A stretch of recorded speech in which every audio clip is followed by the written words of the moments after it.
Bonjour, bonsoir, bonne nuit. Bienvenue à la chaîne YouTube Vivre avec le créateur ou la vidéo pour sa 108e vidéo.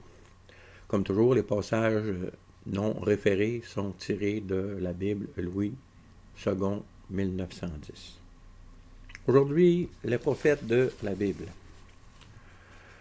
Dans cette vidéo, nous allons regarder aux prophètes de la Bible hébraïque. Nous ne regarderons pas au message qu'ils ont livré, mais plutôt à leur humanité. Celle-ci est intimement liée à leur existence dans le temps, en rapport à leurs circonstances, comme le service du sang, l'Exode, ainsi qu'aux autres des serviteurs de Dieu qui ont été leurs contemporains ou leurs prédécesseurs ou leurs suivants. Notez aussi que dans le tableau qui me sert de base pour discuter de ces prophètes, que nous allons voir un peu plus tard, j'ai ajouté Jean le Baptiste, qui est, selon l'affirmation dans la parole de Dieu, le dernier des prophètes de l'Ancienne Alliance. Nous pouvons voir ça, déduire ça dans le texte suivant, Matthieu 11, versets 7 à 15. Comme il s'en allait, Jésus se met à dire à la foule au sujet de Jean, « Qu'êtes-vous allé voir au désert? Un roseau agité par le vent? Qu'êtes-vous allé voir? Un homme vêtu d'habits précieux? Voici, ceux qui portent des habits précieux sont dans les maisons des rois. Qu'êtes-vous donc allé voir? Un prophète? Oui, je vous dis, et plus qu'un prophète. Car celui dont il est écrit, voici, j'envoie mon messager devant ta face pour préparer ton chemin devant toi. Je vous le dis en vérité, parmi ceux qui sont nés de femmes, il n'en a point paru de plus grand que Jean-Baptiste. Cependant, le plus petit dans le royaume des cieux est plus grand que lui. » C'est à ce verset-là qu'on peut parler que le royaume des cieux, c'est quand Christ est venu sur terre. C'est une façon de voir les choses, c'est pas nécessairement la façon. Mais ce verset-là nous permet de lier Jean-Baptiste au prophète de l'Ancien Testament. Nous allons voir aussi dans les versets qui suivent que ça confirme cette façon de voir les choses. Depuis le temps de Jean-Baptiste jusqu'à présent, le royaume des cieux est forcé, ce sont les violents qui s'en emparent. J'ai longtemps réfléchi à ce verset-là parce que c'est pas évident à comprendre qu'est-ce que ça veut dire exactement, les violents s'emparent du royaume.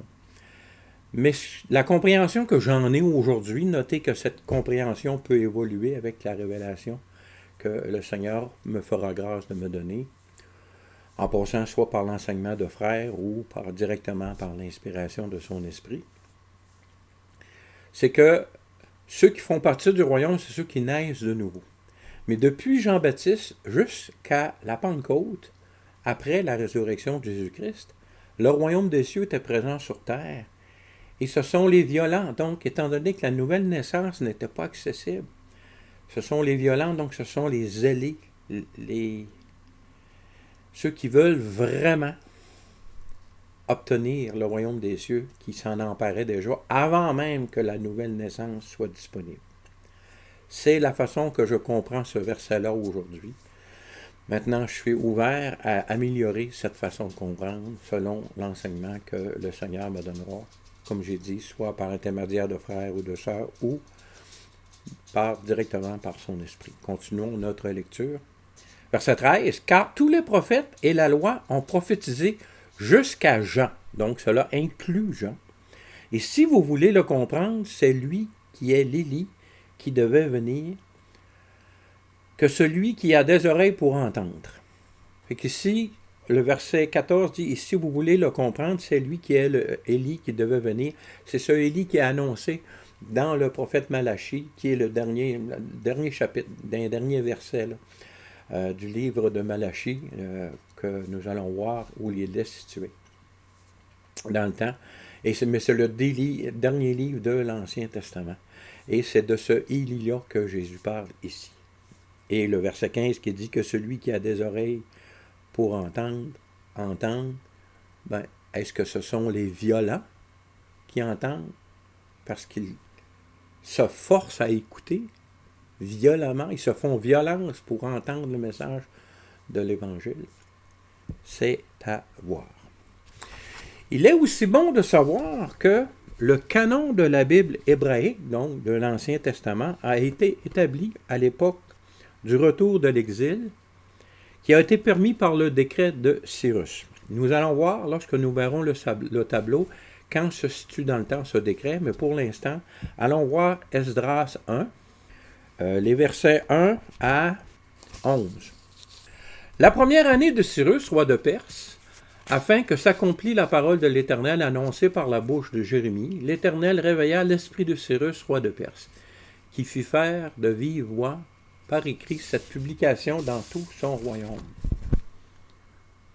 Nous avons ici encore une affirmation qui marque dans le temps les événements, qui, pour ceux qui prennent le temps, sont capables d'être identifiés dans l'histoire humaine, à quelle époque cela s'est produit.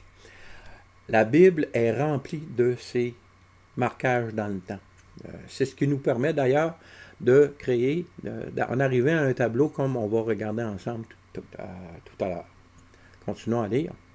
Ainsi parle Cyrus, roi de Perse, l'Éternel, le Dieu des cieux, m'a donné tous les royaumes de la terre et il m'a commandé de lui bâtir une maison à Jérusalem en Juda. Qui d'entre vous est de son peuple? Que son Dieu soit avec lui et qu'il monte à Jérusalem en Juda et bâtisse la maison de l'Éternel, le Dieu d'Israël. Voici, si on regarde le verset 2, il dit « L'Éternel, le Dieu des cieux ». Et 3, il dit « L'Éternel, le Dieu d'Israël ». Nous voyons vraiment que Dieu s'est choisi une nation comme héritage, dont il est le Dieu, et c'est Israël. Mais ça ne l'empêche pas d'être le Dieu de tout le monde. C'est le Dieu des cieux aussi. Affirmé ici, dans les écrits, en rapport à Cyrus, c'est écrit dans la Bible et ça a été retrouvé par l'histoire aussi. Continuons à lire. Verset 4. Dans tous les lieux où séjournent des restes du peuple de l'Éternel, encore ici l'affirmation que les Israéliens sont le peuple de l'Éternel. Les gens du lieu leur donneront de l'argent, de l'or, des effets du bétail, avec des offrandes volontaires pour la maison de Dieu qui est à Jérusalem. Ici, on peut voir un parallèle avec la sortie d'Égypte. Lorsque Dieu a créé le peuple d'Israël suite aux 10 plaies d'Égypte, lorsque les Israélites ont sorti d'Égypte, ils ont sorti avec plein de richesses que les Égyptiens leur ont données pour les voir partir. Ici, il y a un parallèle. Vous voyez que Dieu est bon pour son peuple. Il corrige, mais après la correction, il prend dans ses bras et câline son enfant qu'il aime, donc son peuple, ou ça peut être toi ou moi. Lorsque nous sommes en formation ou en correction, lorsque cela est fini, Dieu a le désir d'avoir cette relation intime avec nous, paternelle.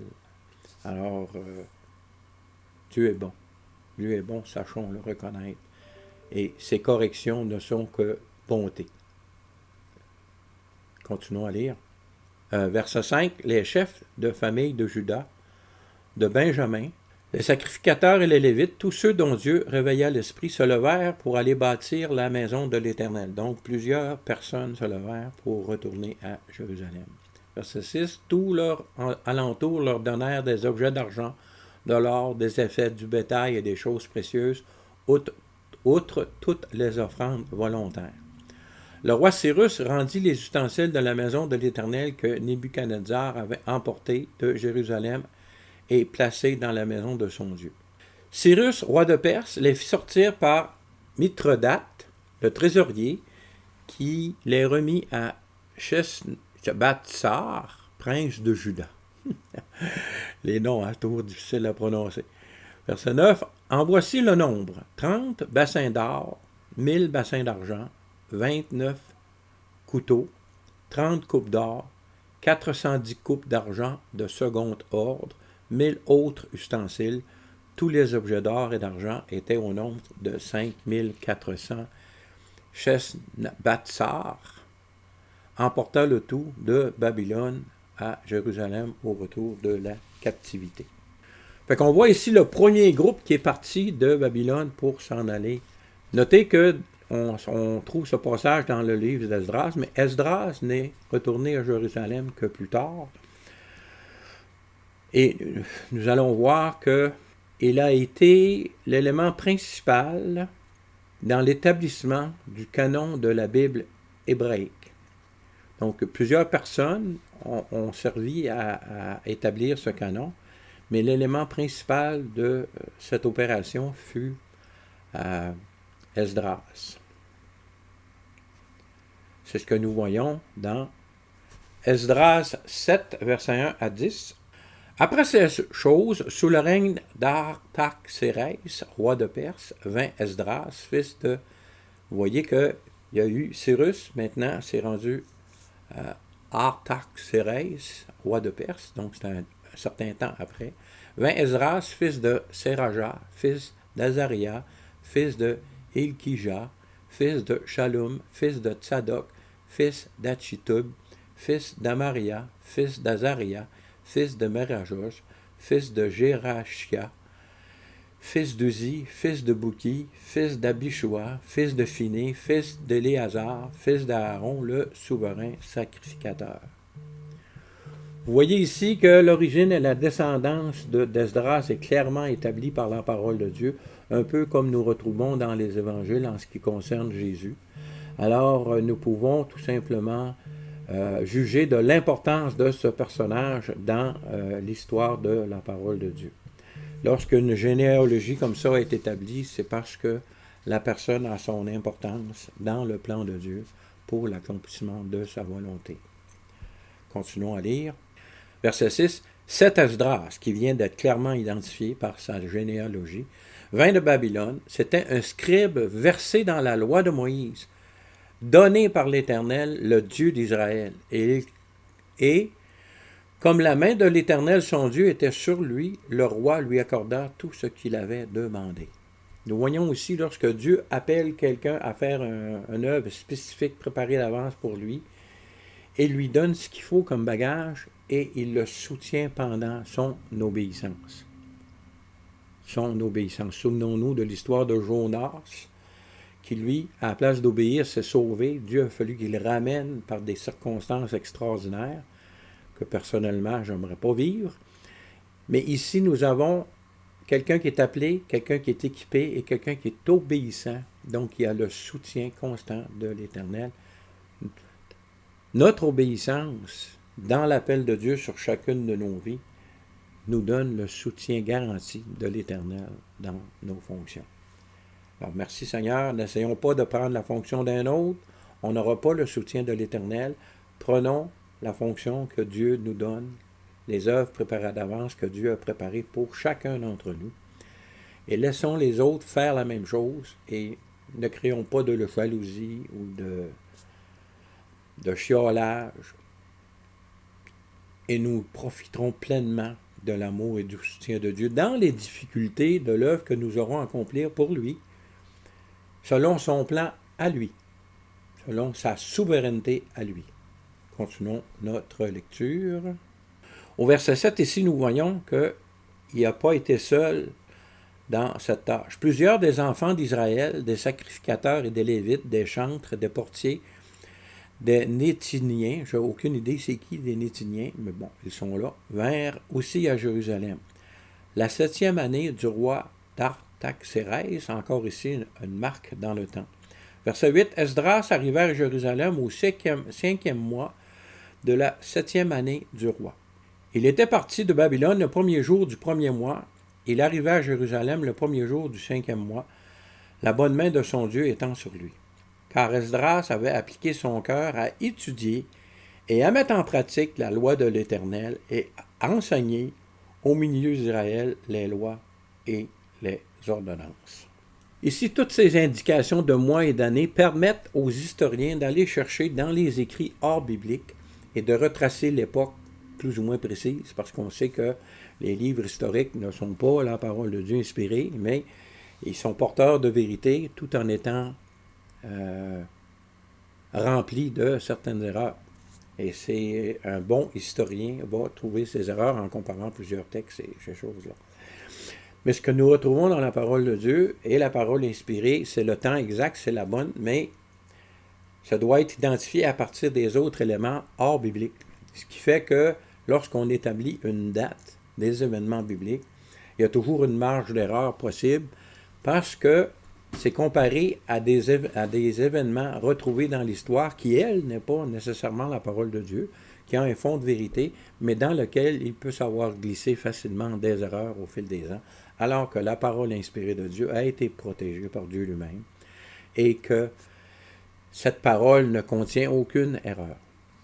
Donc, comme pour les écrits de la Nouvelle Alliance, ce fut un processus sur un certain nombre d'années, j'imagine, mais toujours sous l'inspiration de l'Esprit Saint, donc de l'Éternel désormais.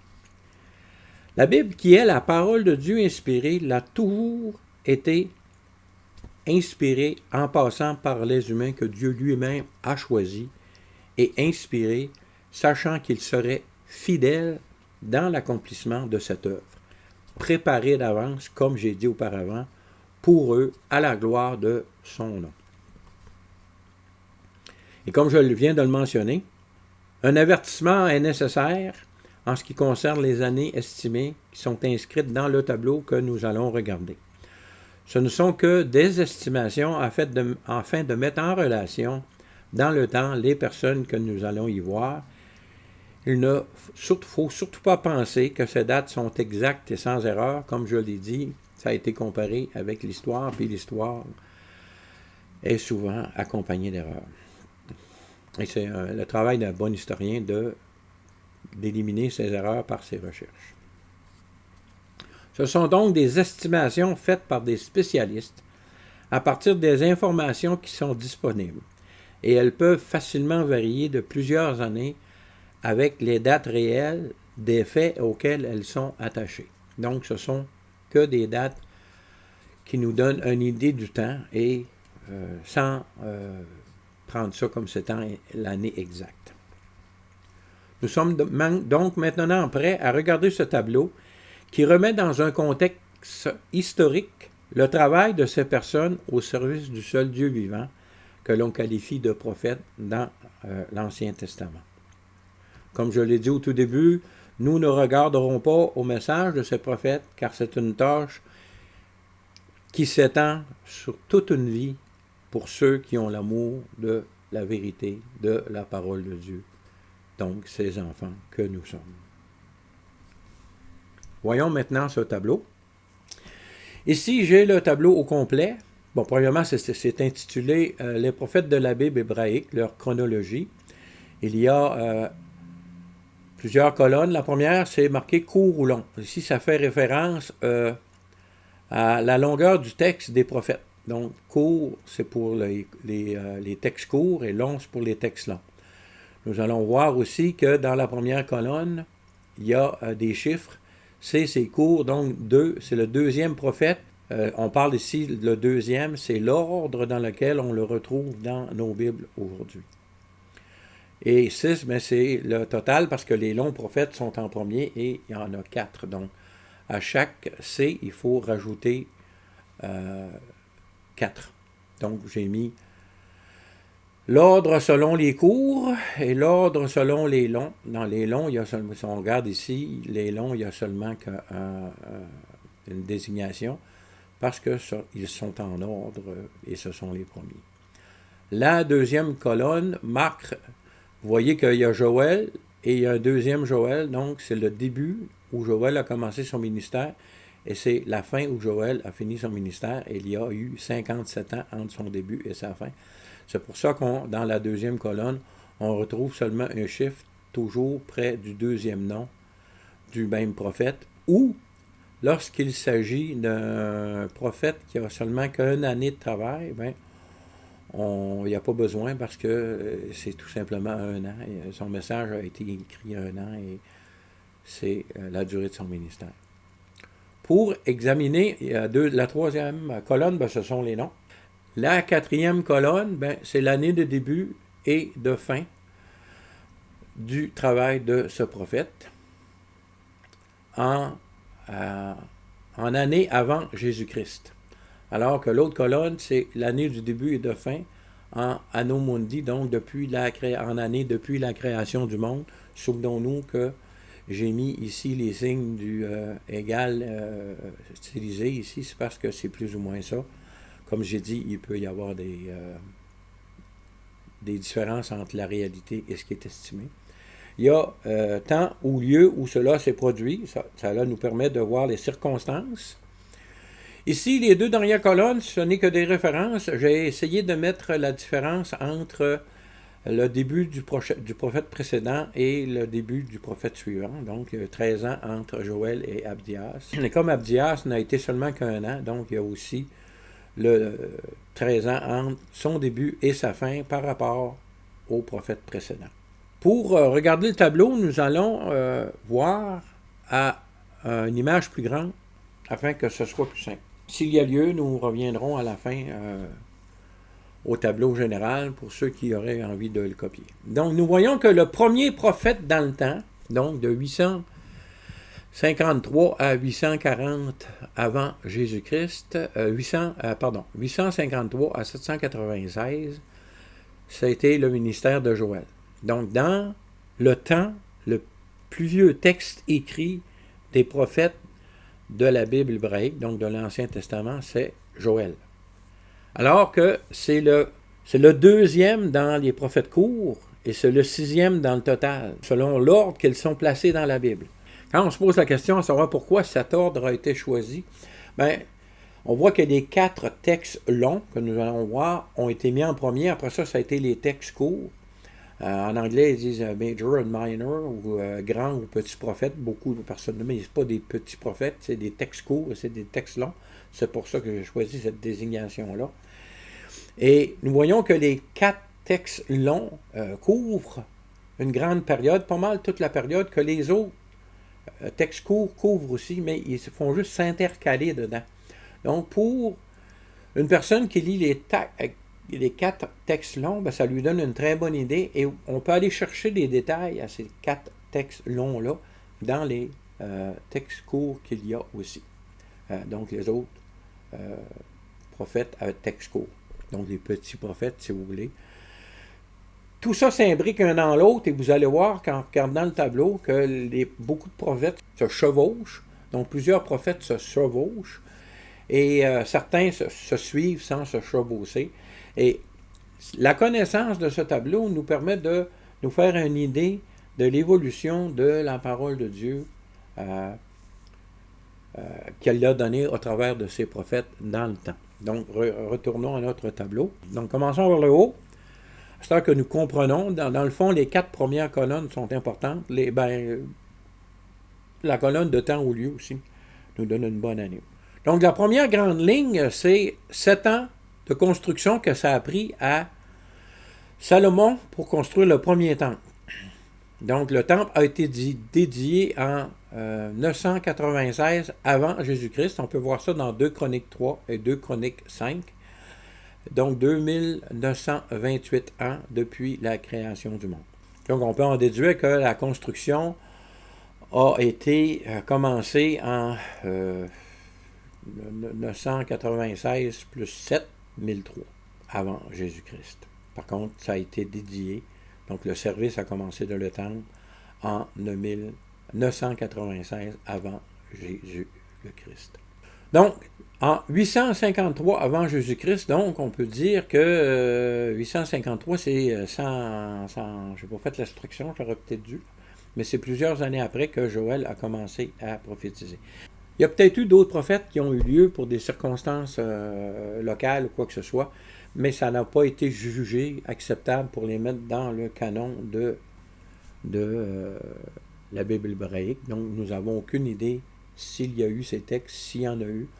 On ne saura jamais lesquels c'est parce qu'ils ne sont pas dans le canon. On sait qu'il y a beaucoup de textes hors canoniques qui peuvent être utilisés. Même certains, on peut les lire, puis c'est intéressant. On peut voir qu'il y a des prophéties même qui se sont réalisées.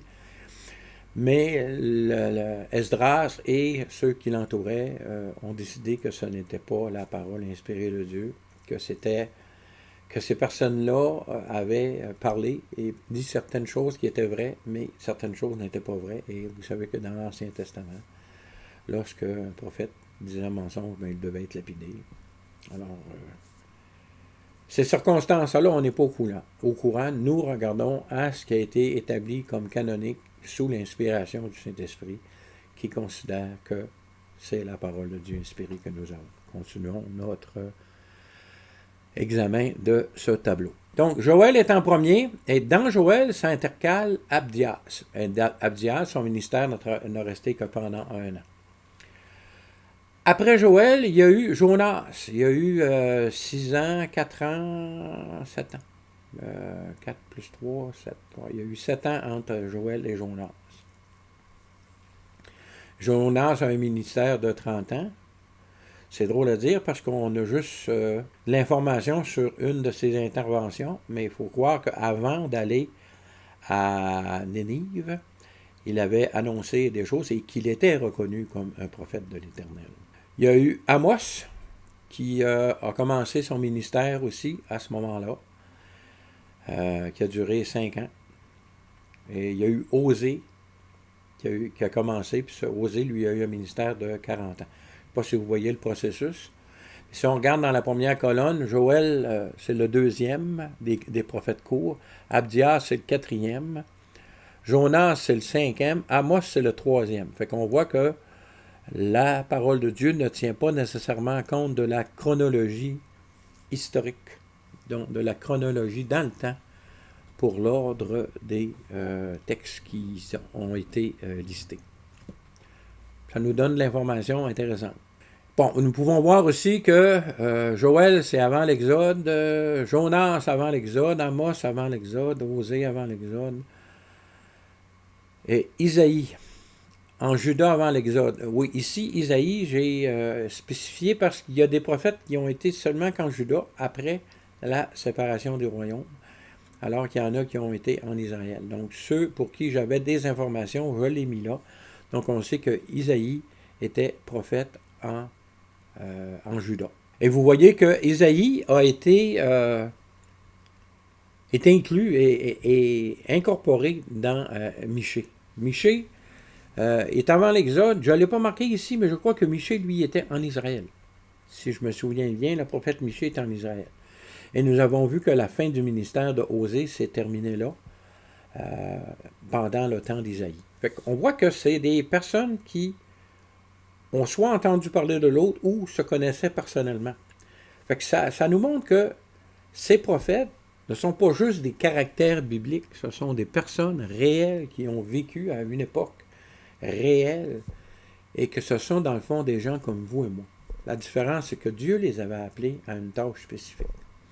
Nous devons considérer ce fait important parce que Dieu nous appelle chacun d'entre nous à une tâche spécifique.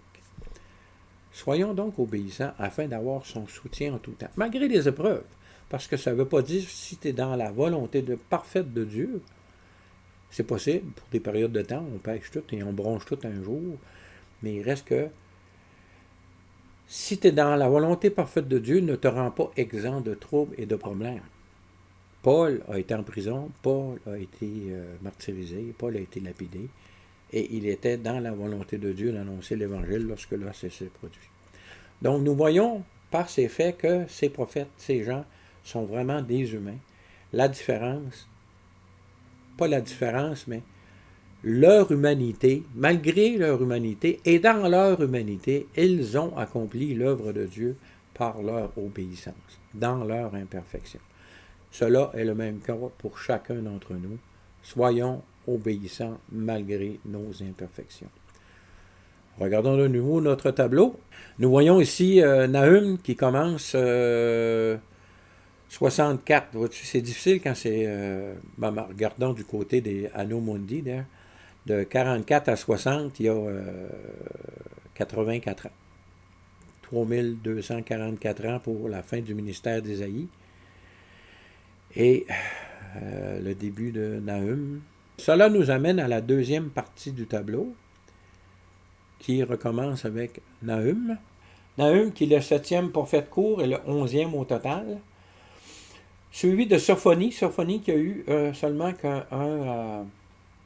si on retourne au tableau avant, on va regarder les années. Joël, 57 ans. Jonas, 30 ans. Amos, 5 ans. Osée, 40 ans. Michée, 53 ans. Isaïe, 60 ans de service à l'Éternel. Nous voyons que Nahum, c'est 52 ans. Sophonie, 1 an. Jérémie, 47 ans. Habacuc, 1 an. Daniel, 75 ans. Ici, nous savons, plusieurs commentateurs bibliques estiment que lorsque Daniel a été amené à Babylone, il n'était qu'un adolescent. Mettons 18 ans. Si on rajoute 18 ans à 75 ans, ben nous avons 75, 95 ans à la fin de son ministère. Et on sait qu'il est resté à Jérusalem. Sa mort n'est pas répertoriée comme telle. Continuons à voir notre tableau. Ce tableau nous permet d'un coup d'œil rapide de voir le temps du ministère et quelle époque. Vois-tu, Nahum, c'est avant l'Exode. Sophonie, c'est avant l'Exode.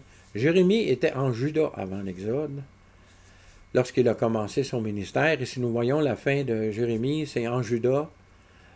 Égypte, pendant l'Exode, une certaine tradition dit que la mort de Jérémie aurait arrivé en Égypte lorsqu'il aurait été lapidé par ses compatriotes, mais ce n'est qu'il n'y a pas de texte officiel dans la parole de Dieu qui nous permet d'identifier sa mort. Mais on sait que il n'est pas allé à Babylone parce qu'il avait été amené de force en Égypte. Et puis, lors de la première vague de déportation, il avait été libéré même par Nebuchadnezzar. C'est là que ça l'a permis de continuer à prophétiser pour Juda, en Juda. Et puis, c'est là qu'ils l'ont forcé à aller en Égypte. C'est une vie difficile pour Jérémie. Quand on regarde la vie de Jérémie, on peut s'attendre que nous, les enfants de Dieu, qui sont dans les derniers temps, comme c'est écrit dans la lettre de Paul à Timothée, dans les temps, il y aura des temps difficiles, des temps périlleux.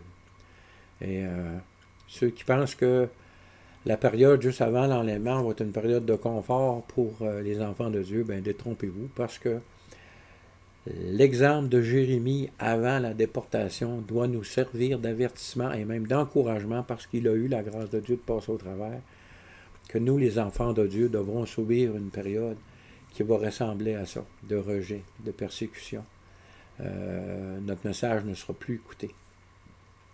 Parce que les gens auront la démangeaison d'entendre des choses agréables. Alors, servons-nous de la vie de Jérémie comme encouragement, parce qu'il a passé au travers par la grâce de Dieu. Puis si vous lisez les textes, Dieu il dit ils vont te combattre, mais ils ne te vaincront pas. Mais il a été dans le combat toute sa vie. Alors, dans les derniers temps, les enfants de Dieu qui vont participer à l'enlèvement doivent s'attendre à une période dans leur vie qui va un peu ressembler à ça. Parce que lorsque l'Église, le corps de Christ sera enlevé sur cette terre, c'est parce que le message de l'Évangile ne sera plus reçu par aucune personne. Et que l'utilité de cette Église, qui est de transmettre le message et de faire des disciples, ne sera plus entendue par personne. Donc son utilité va disparaître et à ce moment-là, Christ va venir chercher son Église. Mais attendons-nous à des temps difficiles. Si on lit la lettre de Philadelphie à l'église de Philadelphie, il dit, parce que tu as persévéré dans la réalité de ma parole, tu as peu de puissance, donc tu es peu entendu, tu es peu connu, je te préserverai de l'heure de l'épreuve qui va venir sur sa terre qui s'en vient. Alors, soyons conscients que avant l'enlèvement, il va y avoir des temps difficiles. Pour ceux qui disent que l'enlèvement est avant les tribulations, c'est parce qu'on ne veut pas souffrir, bien, détrompez-vous. On va souffrir, mais on va souffrir de ce que notre message, le message de la vie éternelle en Jésus-Christ, ne sera pas reçu par nos compatriotes. Alors, soyons clairement conscients de cette réalité et attachons-nous à la parole de Dieu et à la vérité sans tomber dans le compromis. Quand Jésus-Christ va revenir sur la terre, il va revenir, mais jamais dans le compromis. Soyons fidèles jusqu'à la mort si nécessaire. Continuons à regarder notre tableau. Donc Jérémie, 47 ans de service. Ézéchiel, 22 ans de service. Et nous voyons que Nahum est le 7e prophète court, le 11e de la liste au total dans la parole de Dieu. Sophonie, 9e court, 13e dans la liste. Jérémie est le 2e de les longs.